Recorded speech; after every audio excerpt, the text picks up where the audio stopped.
Can we start with the beanie? Can you explain the Monkeys Foundation, what you're wearing it for? Yeah, so obviously raising awareness for brain cancer and Mark Hughes Foundation. I think it's a fantastic initiative from the NRL, and hopefully it raises some awareness and some funds, and everyone gets behind it. I think it's really important. It's something that the whole NRL sort of support every year, isn't it? Yeah, I think it's fantastic. It's great for the foundation, and it's great to raise awareness, like I said, and hopefully everyone supports it and gets behind it, and we can raise some awareness and some funds. What did you make of Berto in Origin last night? Yeah, I thought he was fantastic. He didn't seem overawed by the situation at all. He was fantastic under pressure and come up with some really big plays, and he was fantastic. I was really impressed with him, and it was a great performance from New South Wales. Have you spoken to him? I haven't. No, I haven't had the chance. I would imagine he's been bombarded the last sort of 24 hours. So I'll try get hold of him this afternoon. Hey Josh, compared to 4 weeks ago, 6 weeks ago, does it feel different coming in to start a week? Yeah, it's obviously a better energy around and more positivity after a couple of wins. It's a great feel, and just around Belmore and the community as well, there's a lot more people that sort of stop you in the street and a bit more activity. So yeah, it's a great feel at the moment. Must have been the best bye week you've had for ages. 2 wins into the bye. Yeah, you can really enjoy it and sit back and put the feet up. It was good. What do you think it is, Josh, believe? Yeah, I think that's a big part of it, confidence, and I think I said it after the press conference, the last game, that I think it's just taken a little while for our combinations to come together, and they seem to have clicked the last couple of games. So hopefully we can continue that and keep building them. I think there's certainly a lot more improvement left in us. So hopefully we can keep building those combinations and keep winning. Absolutely, and that's the goal as well. But even to have turned things around the way that the team has, you must be really proud. Yeah, I am, and won't get too far ahead of ourselves. There's still a lot of work to do and a long way to go. So we're still coming in, and we're working hard and trying to get those improvements, like I said. Josh, as the captain, have you had any chats with Mick Potter about his future here?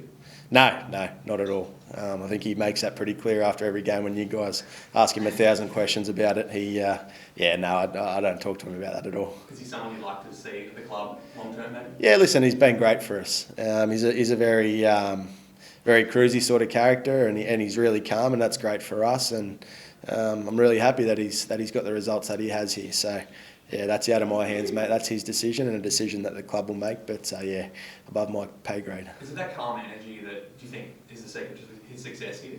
Yeah, I'm not too sure. Like I said, I think it's a combination of that. I think it's just taking a little bit of time for the players here to get to know each other and how we play. I think the spine in particular in the last couple of games have really come together and come up with some really good tries for us and some good attacking play. So yeah, it's probably a combination of things. And Josh, we saw that Cameron Serrato knocked back the Tigers a couple of days ago. Is he someone that maybe could be a good fit for this club? Yeah, once again, mate, she's way above my pay grade, that one. Has Mick changed anything radical sort of since he's come on? No, not really. Subtle things at training, I guess, but in terms of the game plan and that sort of stuff, we've still got the same assistant coaches, so things have been pretty stable and pretty similar. So there's no wholesale changes. What are those little tweaks at training? Is it just sort of when you're running through setups and stuff, or is it just the start of the session look all different? Just little variations in the way we do things, I guess. And I guess there's no point of getting in a new coach and doing things exactly the same. So a little bit of scheduling in the way that we do things, run things, some different drills on the field and warm up things, and subtle variations. Nothing too major though. Just back on Berto, did you give him any advice as someone who's been in that arena before? No, none at all. Just told him to enjoy the week. He's there for a reason. The way he plays and the way he carries himself and what he does at training and what he does on the weekends. So yeah, I didn't have to say anything to him. I knew he was going to turn up, and I was hoping he was going to play as good as he did, and he turned up, and he was fantastic.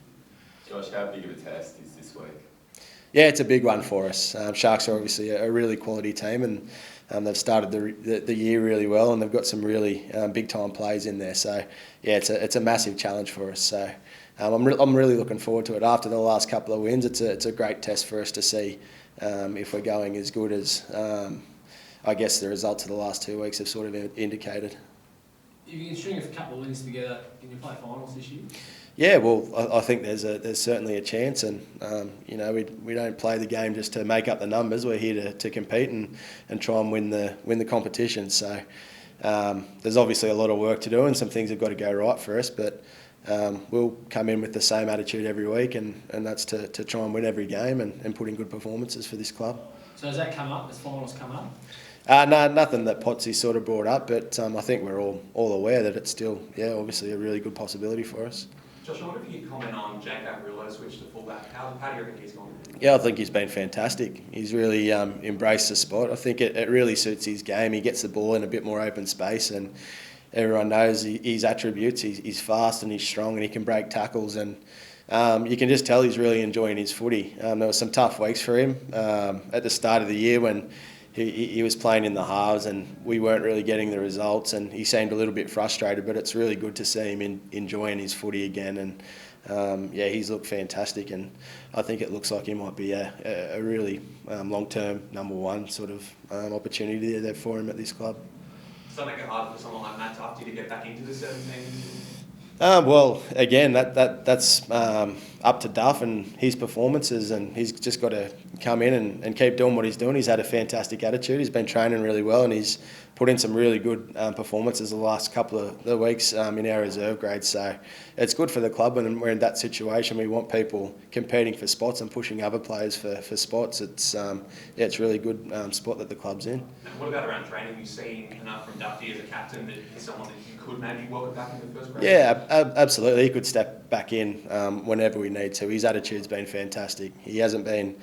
He hasn't whinged about it, he hasn't moped around or anything like that. He's just embraced it, and he's trained hard and worked hard, and you can see that with the performances that he's put in reserve grade.